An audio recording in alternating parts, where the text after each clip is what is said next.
شرائط کی اگر بارے میں دیکھیں گے تو فرانس میں قدیم بوربن سلطنت، اسپین اور 2 سسلیز کی سلطنتیں، ہالینڈ میں اورنج خاندان، سارڈینیا اور پینٹ ماؤنٹ میں ساوے خاندان، اور وسط اطالیہ میں یورپ کے پوپ کے اقتدار کو بحال کیا گیا۔ کیتھولک بیلجیم کو پروٹسٹنٹ ہالینڈ سے متحدہ نیدرلینڈ کا احیا کیا گیا۔ یہ اس لیے کیا گیا کہ فرانس کو یورپ میں مزید فائدے حاصل کرنے سے روکا جا سکے۔ کانفرنس نے شمالی سرحد پر ایک طاقتور ریاست کے قیام کی ضرورت کو محسوس کیا۔ نمبر 3، آسٹریا کو وینیشیا اور لمبارڈری حاصل ہوئے۔ اس کے علاوہ شمالی اٹلی کی ریاستیں تسکیائنی، پارما اور میڈینا کا آسٹریا کے پسبرگ خاندان میں اطلاق عمل میں آیا۔ اس طرح آسٹریا نے اٹلی میں زبردست گرفت حاصل کر لی۔ نمبر 4، روس اور پرشیا نے سویڈن سے فن لینڈ اور پامرینیا حاصل کیا۔ سویڈن کو معاوضے کے طور پر ڈنمارک سے علیحدہ کر کے ناروے کا علاقہ دے دیا گیا۔ ڈنمارک نے نیپولین کے عروج کے زمانے میں اس کا ساتھ دیا تھا، اس لیے خاص طور پر اس کو نشانہ بنایا گیا۔ نمبر 5، برطانیہ نے فرانسیسی اور اسپینی تجارتی نو آبادیاں حاصل کر لی اور وہاں پر اپنا قبضہ جما لیا۔ جنوبی افریقہ میں کیپ نو آبادی کے علاقے کے علاوہ سیلون اور دوسرے جزائر انہوں نے حاصل کر لیے۔ نمبر 6، ویانا کے معاہدے سے پرشیا کو سب سے زیادہ فائدہ حاصل ہوا۔ اس نے نہ صرف نیپولین کے کھوئے ہوئے علاقے حاصل کر لیے بلکہ سویڈن، پارمینیا، آدھا ساکسونی تمام اور رہن لینڈ کا ایک حصہ جو ہے حاصل کر لیا۔ پرشیا کو فرانس کے خلاف ایک عبور کی حیثیت سے تعمیر کیا گیا۔ پرشیا نے ایک صنعتی ملک کی حیثیت سے ترقی کی اور 19ویں اور 20ویں صدی میں یورپ کے سیاسی معاملات میں ایک اہم کردار ادا کیا۔ نمبر 7، مقدس رومی سلطنت کا احیا نہیں کیا گیا۔ آسٹریا کی صدارت میں جرمنی کی ریاست کا ایک وفاق منظم کیا گیا۔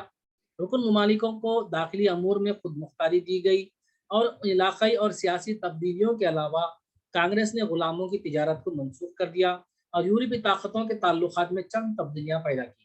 یاد رہے اس وقت جو ہے غلاموں کی لین دین اور تجارت باضابطہ کی جاتی تھی، غلاموں کو خریدا اور بیچا جاتا تھا۔ باضابطہ افریقہ کے لوگوں کو باضابطہ غلاموں کی حیثیت سے یورپ کے اور دوسرے ممالکوں کو بھیج کر ان سے جو ہے جبری مزدوری کروائی جاتی تھی۔ تو اب جو ہے ویانا کانگریس میں غلاموں کی تجارت کو بالکل پوری طرح سے منسوخ کر دیا گیا۔ معاہدے پر اگر ہم نقطہ چینی کی اگر بات کریں گے تو در حقیقت اصطلاح کے اعتبار سے کانگریس ہی نہیں تھی، کیونکہ تمام فیصلے بڑی طاقتوں کے درمیان خفیہ طور پر ہو گئے۔ ہونا تو یوں چاہیے تھا کہ اس میں تمام ممالکوں کو شامل کرتے، خاص طور پر یورپ کے چھوٹے اور بڑے طاقتور اور کمزور ممالکوں کو شامل کرتے، سب کی رائے اتفاق سے کچھ فیصلہ کرتے اور سب کی بات پر دھیان دیتے، لیکن ایسا نہیں ہوا، بلکہ صرف بڑی طاقتوں نے اپنی طاقت کے بلبوتے پر، اپنے زور پر انہوں نے جو ہے خفیہ طور پر معاہدے طے کر لیے۔ چھوٹی ریاستوں کے ساتھ انصاف نہیں کیا گیا، خاص طور پر جو کمزور ریاستیں ہیں ان کو جو ہے فیصلہ قبول کرنے پر مجبور کیا گیا، جو نہ صحت مند اور نہ قابل قبول۔ معاہدے کے اصول میں تفاوت تھا، ایک دوسرے سے متضاد تھے۔ کانگریس نے قومیت کے احساسات کو مکمل طور پر نظر انداز کر دیا اور جو روز بروز بڑھتے جا رہے تھے۔ ایک عظیم مورخ H.A.L. فشر نے کانگریس کے تعلق سے اظہار خیال کرتے ہوئے کہا کہ کانگریس کے اصول یکساں نہیں تھے، فصاحت اور وہ بلاغت کے کھوکھلے پن کا شکار تھے۔ کانگریس میں علاقائی تقسیم فاتحین کے درمیان مال غنیمت کی غرض سے کی گئی تھی تاکہ جو فاتحین ممالک ہیں ان میں مال غنیمت تقسیم کر دی جائے۔ اس کے علاوہ بڑی طاقتوں نے فن لینڈ، ناروے، بیلجیم کے ساتھ بالکل اچھا سلوک نہیں کیا۔ معاہدے میں رجت پسند تصورات کو شامل کیا گیا اور لبرلزم کو مکمل طور پر نظر انداز کر دیا گیا۔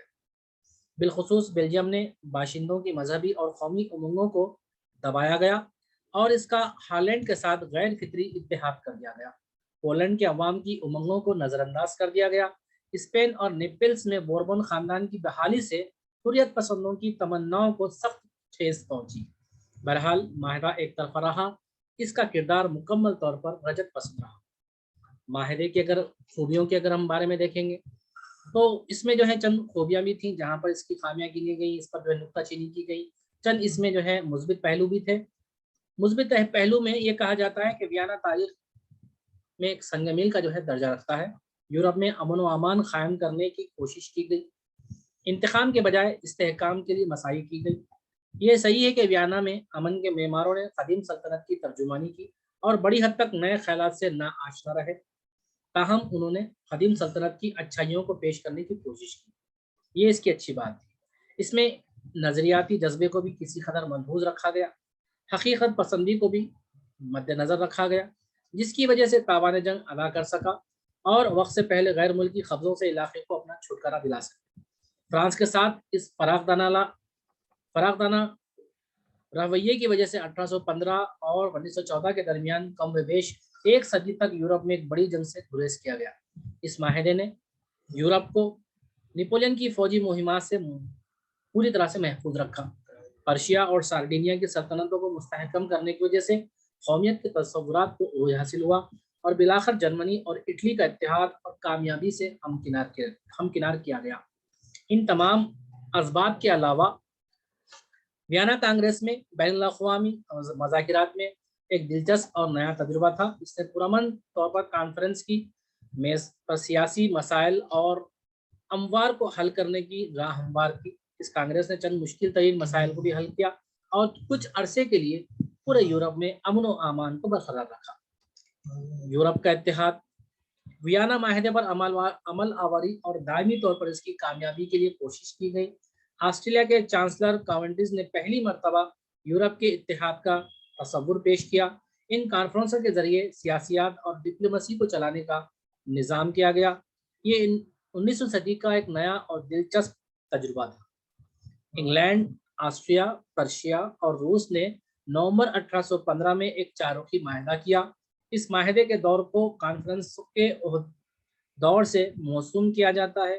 4 کانفرنسوں کا انعقاد عمل میں لایا گیا۔ نمبر 1، 1818 میں ایکس لا چاپیل کے مقام پر، دوسرا 1820 میں ٹروپر کے مقام پر، نمبر 3 1821 عیسوی میں لے باک کے مقام پر، اور نمبر 4 1822 عیسوی میں ویرونا کے مقام پر۔ اس طرح اگر ہم 1818 کی اگر ایکس لا چاپیل کانگریس کی اگر بات کریں گے تو یورپ کے اتحاد میں پہلی کانگریس 1818 میں ایکس لا چاپیل میں منعقد کی گئی۔ میٹرنک نے اس کانگریس کو خوبصورت ترین کانگریس سے موسوم کیا۔ چونکہ فرانس نے تمام تاوان جنگ ادا کر دیا تھا، اس لیے کانگریس نے فرانس کے یورپ کو اتحاد میں شامل کیا۔ فرانس کی شمولیت سے 4 گنا اتحاد 5 گنا اتحاد کے معاہدے میں تبدیل ہو گیا۔ اس کے علاوہ اس کانفرنس کے جو کارنامے تھے وہ دوسرے بھی تھے، جیسے نمبر 1، اس نے سویڈن کے بادشاہ سے وضاحت طلب کی کہ اس نے ناروے اور ڈنمارک کے سلسلے میں کیوں ویانا معاہدے کو نظر انداز کر دیا۔ اس سے باضابطہ سوال کیا گیا، اس سے جواب طلب کیا گیا۔ بیڈن کے ڈیوک کے نزاعی جانشینوں کے مسئلے کو حل کرنے کی مساعی کی گئی، کیونکہ وہاں پر جو ہے جانشینی کا بہت بڑا جو ہے نزاع پیدا ہو گیا تھا اور جو ہے خانہ جنگی کے دہانے پر پہنچ گیا تھا۔ اس وجہ سے وہاں کے مسئلے کو حل کرنے کی جو ہے زبردست کوشش کی گئی۔ تیسرا جو ہے بڑی طاقتوں کے درمیان شدید اختلافات تو رہے، یہ فطری بات ہے۔ مثال کے طور پر اسپین کی باغیانہ نو آبادیاں جو لاطینی امریکہ میں واقع تھیں، انہیں انگلینڈ اسپین کے تسلط میں رکھنے کے خلاف تھا۔ وہ عام بین الاقوامی کنٹرول کے اصول کو قبول کرنے تیار نہیں تھا۔ 1820 کی ٹروپر کے مقام پر جو کانگریس منعقد کی گئی، اس کانفرنس کا مقصد نیپلز، اسپین اور پرتگال میں انقلاب واقع ہونے کی وجہ سے ہوا تھا۔ ان ممالک میں عوام نے لبرل دستوری کی منظوری کے لیے بادشاہوں کی مجبور کیا۔ بڑی طاقتوں نے انقلابات کی مذمت کی، لیکن حالات سے عہدہ برآمد ہونے کے سلسلے میں اختلاف رائے پیدا ہو گیا۔ اس کانگریس نے ٹراپو کی دستاویز کو منظور کیا، جس میں دوسری ریاستوں کے داخلی معاملات میں ایک ریاست کی مداخلت کو حق بجانب قرار دیا۔ انگلینڈ نے اس اعلان نامے کو تسلیم کرنے سے انکار کر دیا، کیونکہ بڑی طاقتوں کی جانب سے یورپ میں پولیس راج کے قیام کی تائید میں نہیں تھا۔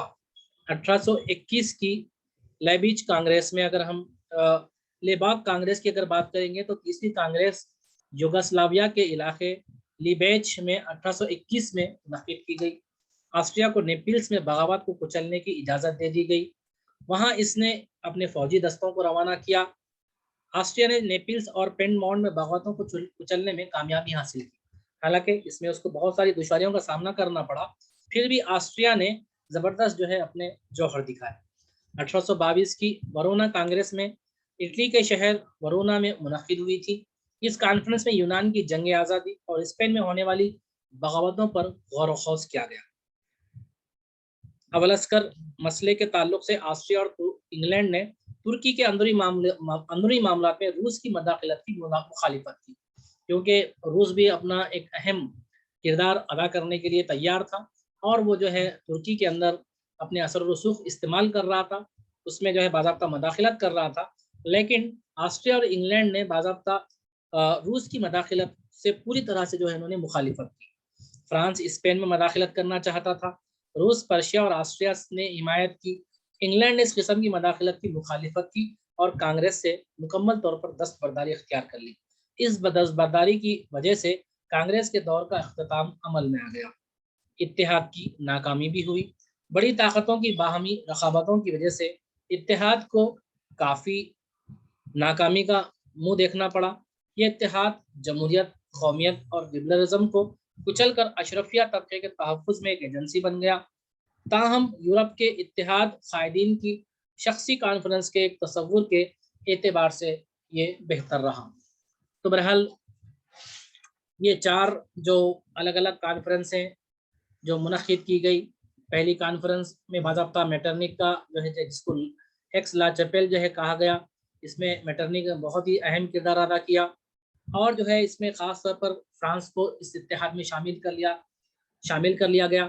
اس سے جو نزاعی معاملہ تھا، جو تنازع تھا، وہ بالکل پوری طرح سے 100% جو ہے حل کر لیا گیا۔ اب چونکہ اس کے بات یہ کہی گئی کہ چونکہ فرانس نے تاوان جنگ ادا کر دیا تھا، اس وجہ سے جو ہے فرانس کو بھی جو اس میں شامل کیا گیا۔ بہرحال اس کے علاوہ کئی جو ہے نزاعی معاملات کو، تنازعات کو بھی جو ہے حل کرنے کی کوشش کی گئی۔ 1820 میں جو ٹروپر کے مقام پر جو کانفرنس منعقد کی گئی تھی، دراصل جو ہے نیپلز، اسپین اور پرتگال میں انقلابات واقع ہوئے تھے، تو اس انقلابات کا جائزہ لینے کے لیے باضابطہ جو ہے اس کانگریس کے جو ہے انعقاد عمل میں لایا گیا تھا، اور لبرل دستوری کی منظوری کے لیے بادشاہوں کو مجبور کیا گیا۔ اب یہاں پر یہ کہا گیا کہ جو دستور بنایا جائے گا وہ جو ہے عوام کی فلاح و بہبود کے لیے ہوگا، اور باضابطہ بادشاہ کے اختیارات کو محدود کر دیا جائے گا، اور پارلیمنٹ کے اختیارات کو جو ہے زیادہ کیا جائے گا۔ اس کے علاوہ پارلیمنٹ کو جو ہے برتری حاصل رہے گی، عوام کو زیادہ سے زیادہ سہولت پہنچائی جائے گی، ان کی فلاح و بہبود کے لیے کام کیا جائے گا، اور حکومت کے لیے جو ہے باضابطہ ایک کانفرنس جو ہے، ایک اجلاس جو ہے بنائی جائے گی، جس میں جو ہے عوامی نمائندگی بھی جو ہے اس میں ہوگی۔ تو بہرحال بادشاہ کے بیجا اختیارات کو استعمال کرنے، یا بیجا اختیارات کو جو ہے استعمال کرنے کے لیے جو ہے باضابطہ اس میں روکا گیا۔ اس کے علاوہ جو ہے اس میں جو ہے بڑی طاقتیں جیسے انگلینڈ ہے، اس کے علاوہ جو ہے روس ہے، اور جو ہے فرانس ہے، دوسرے ممالکوں نے بھی جو ہے اس پر اعتراض جتایا کہ کہیں جو ہے ان کے ممالک میں انقلابات نہ آ جائے۔ اس کے علاوہ جو ہے ریاستوں کے داخلی امور میں مداخلت سے بھی جو ہے روکا گیا۔ اب یہاں پر بھی جو ہے بڑی طاقتوں کو اس پر اعتراض ہوا، کیونکہ وہ ہر معاملے میں چھوٹے ممالک اور کمزور ممالکوں میں جو ہے موقع کی تلاش میں رہتے تھے کہ ہم جو ہے کس معاملے میں جو ہے اس ملک میں اپنا جو ہے برتری حاصل کریں گے اور مداخلت کریں گے، اس طرح، کیونکہ ان کے مفادات ان سے وابستہ تھے۔ اس وجہ سے جو ہے انہوں نے جو ہے باضابطہ اس عدم مداخلت کو جو ہے بالکل حق بجانب جو ہے قرار دیا اور اس کی مذمت کی۔ اس کے علاوہ خاص طور پر انگلینڈ پیش تھا، اس نے جو ہے اس بات کو ماننے سے جو ہے کھلم کھلا اس نے جو ہے اعلان کیا کہ اس بات کو جو ہے نہیں مانے گا، یعنی اس کو منظور نہیں کیا۔ اس کے علاوہ جو ہے 1821 میں جو لیباک کے مقام پر جو ہے کانگریس جو ہے منعقد کی گئی تھی، جو یوگوسلاویا کا علاقہ تھا، اس میں جو ہے آسٹریا کو جو ہے نیپلز میں بغاوت میں چلنے کی اجازت دی گئی۔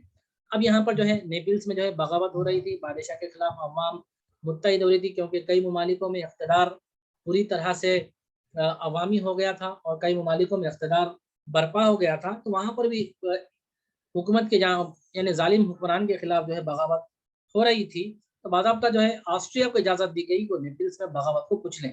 تو وہاں اس نے جو ہے فوجی دستوں کو روانہ کرنے کی جو ہے اجازت دی گئی. اس نے جو ہے باضابطہ نیپلس اور پیڈمونٹ میں جو ہے بغاوتوں کو جو ہے اس نے کچل دیا، کیونکہ آسٹریا اس وقت جو ہے بہت زیادہ طاقتور تھا.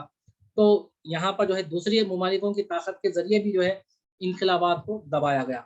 اس کے علاوہ جو ہے اٹلی کے شہر میں جو 1822 عیسوی میں جو ہے ویرونا کے مقام پر جو کانفرنس منعقد کی گئی تھی، باضابطہ جو ہے یونان کی جنگ آزادی اور اسپین میں ہونے والی بغاوتوں پر جو ہے بہت سارا غور و خوض کیا گیا. اور انگلینڈ نے ترکی کے اندرونی معاملے میں روس کی مداخلت کی جو ہے بہت زیادہ مخالفت کی. اب یہاں پر قابل غور یہ بات ہے کہ اس زمانے میں خاص طور پر ایک ملک جو ہے اگر کسی ملک پر جو ہے تسلط جو ہے جمانے کی کوشش کرتا یا اس کے اندرونی معاملات میں جو ہے مداخلت کرتا تو دوسرے ملک کو جو ہے پیٹ میں درد ہوتا تھا. یعنی وہ بھی جو ہے یہ نہیں چاہتا تھا کہ یہ ملک جو ہے وہاں پر مداخلت کرے. یعنی ایک ملک کے طاقتور ہونے کی شکل میں وہ یہ سمجھتا تھا کہ یہ اس کے لیے جو ہے بہت بڑا جو ہے خطرہ ہوگا. تو بہرحال یہاں پر جو ہے بدگمانیاں بھی بہت زیادہ تھی ایک دوسرے سے، حسد بھی جو ہے بہت زیادہ تھی، جلن بھی جو ہے ممالک ایک دوسرے سے بہت زیادہ جو ہے ممالک کرتے تھے. ہر ملک یہی چاہتا تھا کہ وہ جو ہے سب سے زیادہ طاقتور ہو جائے. اگر کوئی دوسرا ملک زیادہ طاقتور بنتا دکھائی دیتا تو اس کے خلاف جو ہے خفیہ معاہدے ہوتے اور اس کی طاقت کو روکنے کے لیے جو ہے حتی الامکان جو ہے کوشش کی جاتی تھی. تو بہرحال یہ سارے واقعات جو ہے واٹرلو کی جنگ کے بعد یعنی نیپولین کی شکست کے بعد میں طے کیے گئے، کیونکہ نیپولین کی شکست کے بعد میں جو ہے یورپ میں پوری طرح سے معاملہ جو ہے بگڑ چکا تھا. سیاسی عدم استحکام تھا، لا اینڈ آرڈر کی جو ہے بات تھی. ممالکوں کو جو تباہ ہوئے تھے ان کو پھر سے جو ہے آباد کاری کا جو ہے معاملہ تھا. جہاں جو نقصانات ہوئے اس کی جو ہے افزائی کا جو ہے معاملہ تھا.